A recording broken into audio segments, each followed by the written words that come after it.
महाशिवरात्रि व्रत की प्रामाणिक और पौराणिक कथा। महाशिवरात्रि एक प्रमुख हिंदू त्योहार है जो भगवान शिव और माता पार्वती का मिलन का दिन है। यह पर्व फाल्गुन मास के कृष्ण पक्ष की चतुर्दशी तिथि को मनाया जाता है। इस दिन भगवान शिव और पार्वती जी की पूजा की जाती है और शिवलिंग पर दूध, दही, शहद और बेलपत्र चढ़ाए जाते हैं। महाशिवरात्रि के दिन लोग उपवास रखते हैं और रात में जागकर भगवान शिव की भक्ति में समय बिताते हैं। यह पर्व भगवान शिव की शक्ति और उनके विवाह का प्रतीक है और इसे पूरे भारत में बड़े उत्साह के साथ मनाया जाता है। महाशिवरात्रि के दिन शिवलिंग की पूजा एवं अभिषेक का विशेष महत्व माना जाता है। वहीं दूसरी ओर इस दिन महाशिवरात्रि की व्रत कथा सुनना या पढ़ना भी बहुत फलदायी मानी जाती है। आइए आपको बताते हैं इस दिन किस कथा का पाठ करना शुभ माना जाता है। वैसे तो महाशिवरात्रि के संबंध में कई तरह की कथा कहानियां प्रचलित हैं। माता सती, जो प्रजापति दक्ष की पुत्री थीं, भगवान शिव को बहुत पसंद करती थीं और उन्हें अपने जीवन साथी के रूप में पाना चाहती थीं। जब माता सती ने अपने पिता दक्ष से यह कहा कि वह भगवान शिव से विवाह करना चाहती हैं, तो दक्ष ने भगवान शिव का अपमान करते हुए उन्हें अपना दामाद बनाने से साफ मना कर दिया। इसके बाद माता सती ने अपने पिता की बातों की परवाह किए बिना भगवान शिव से विवाह कर लिया। यह देखकर प्रजापति दक्ष बहुत क्रोधित हुए और उन्होंने अपनी पुत्री सती को त्याग दिया।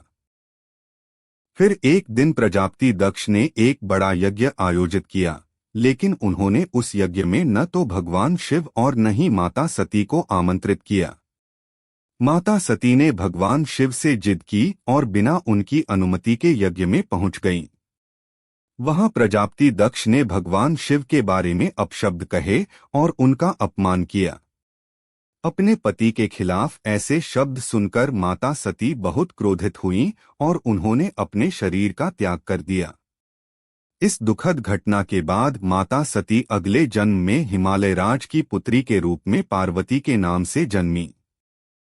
इस जन्म में माता पार्वती ने भगवान शिव से विवाह करने की इच्छा जताई, लेकिन भगवान शिव ने उन्हें मना कर दिया क्योंकि वह अभी भी मानवीय शरीर से बंधी हुई थीं। इसके बाद माता पार्वती ने भगवान शिव को पाने के लिए घोर तपस्या की। उन्होंने 12,000 वर्षों तक अन्न और जल का त्याग करके कठिन तप किया। उनकी तपस्या से भगवान शिव बहुत प्रसन्न हुए और उन्होंने उन्हें अपनी पत्नी के रूप में स्वीकार कर लिया। जिस दिन माता पार्वती और भगवान शिव का विवाह हुआ, उस दिन को महाशिवरात्रि के रूप में मनाया जाता है। महाशिवरात्रि के दिन भगवान शिव अपनी बारात लेकर माता पार्वती के घर पहुंचे और चंद्रभाल रूप में उनके साथ विवाह संपन्न किया।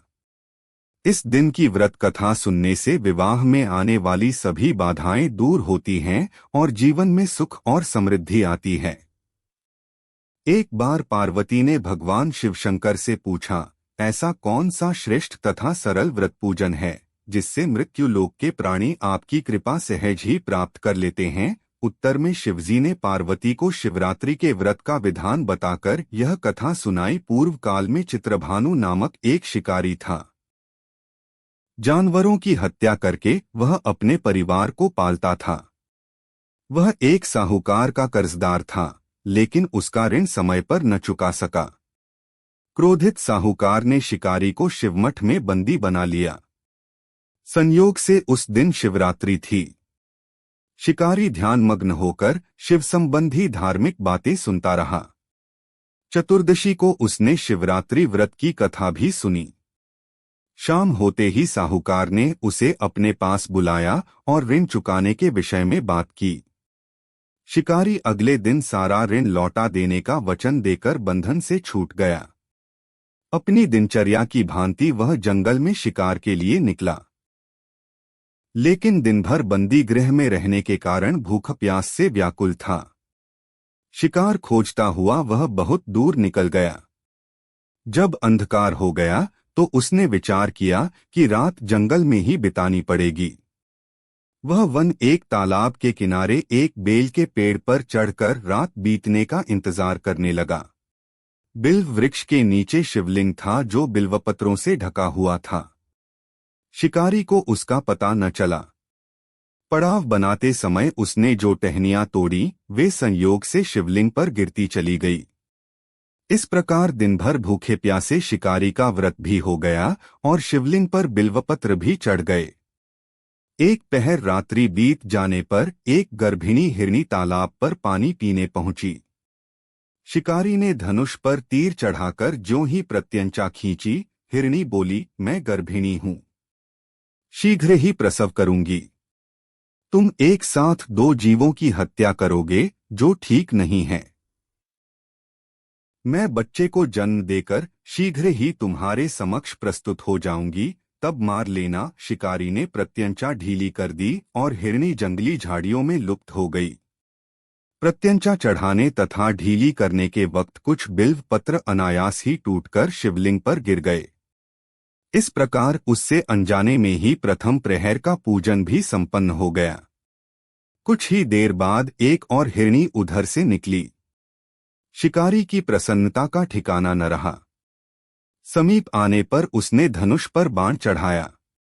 तब उसे देख हिरनी ने विनम्रतापूर्वक निवेदन किया, हे शिकारी, मैं थोड़ी देर पहले ऋतु से निवृत्त हुई हूं, कामातुर विरहिणी हूं, अपने प्रिय की खोज में भटक रही हूं। मैं अपने पति से मिलकर शीघ्र ही तुम्हारे पास आ जाऊंगी। शिकारी ने उसे भी जाने दिया। 2 बार शिकार को खोकर उसका माथा ठनका। वह चिंता में पड़ गया। रात्रि का आखिरी पहर बीत रहा था। इस बार भी धनुष से लगकर कुछ बेलपत्र शिवलिंग पर जा गिरे तथा दूसरे प्रहर की पूजन भी संपन्न हो गई। तभी एक अन्य हिरनी अपने बच्चों के साथ उधर से निकली। शिकारी के लिए यह स्वर्णिम अवसर था। उसने धनुष पर तीर चढ़ाने में देर नहीं लगाई। वह तीर छोड़ने ही वाला था कि हिरनी बोली, हे शिकारी, मैं इन बच्चों को इनके पिता के हवाले करके लौट आऊंगी। इस समय मुझे मत मारो। शिकारी हंसा और बोला, सामने आए शिकार को छोड़ दूं, मैं ऐसा मूर्ख नहीं। इससे पहले मैं 2 बार अपना शिकार खो चुका हूं। मेरे बच्चे भूख प्यास से व्यग्र हो रहे होंगे। उत्तर में हिरनी ने फिर कहा, जैसे तुम्हें अपने बच्चों की ममता सता रही है, ठीक वैसे ही मुझे भी।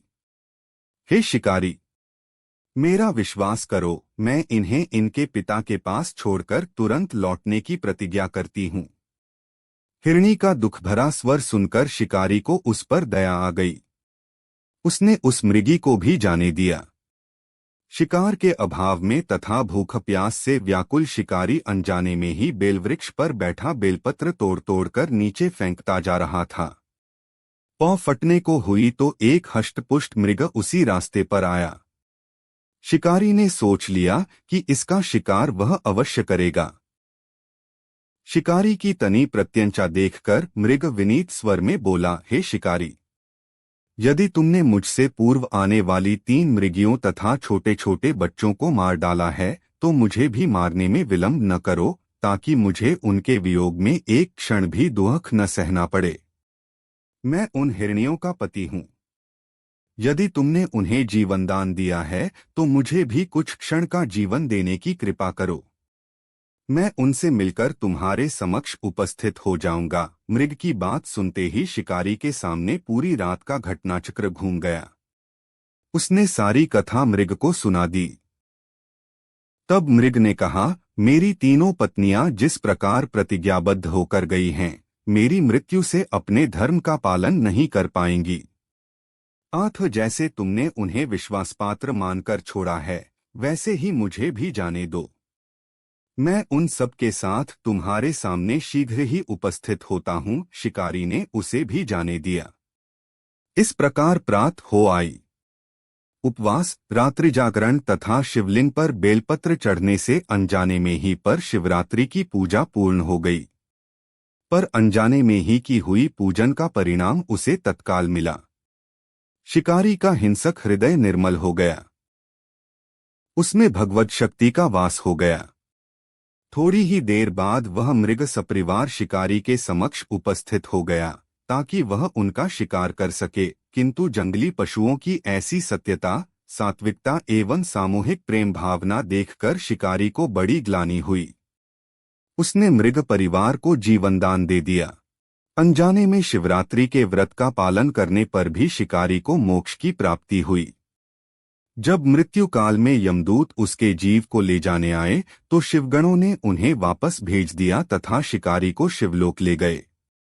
शिवजी की कृपा से ही अपने इस जन्म में राजा चित्रभानु अपने पिछले जन्म को याद रख पाए तथा महाशिवरात्रि के महत्व को जानकर उसका अगले जन्म में भी पालन कर पाए।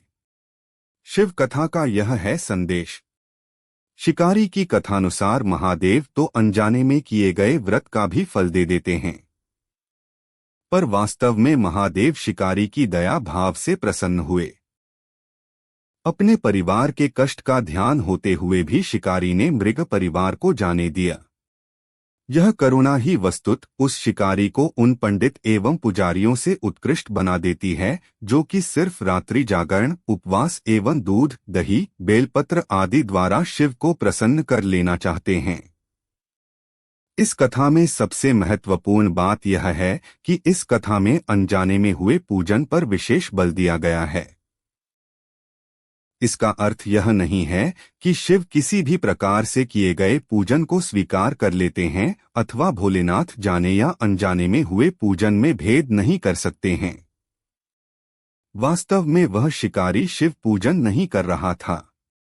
इसका अर्थ यह भी हुआ कि वह किसी तरह के किसी फल की कामना भी नहीं कर रहा था। उसने मृग परिवार को समय एवं जीवन दान दिया जो कि शिव पूजन के समान है। शिव का अर्थ ही कल्याण होता है। उन निरीह प्राणियों का कल्याण करने के कारण ही वह शिव तत्व को जान पाया तथा उसका शिव से साक्षात्कार हुआ।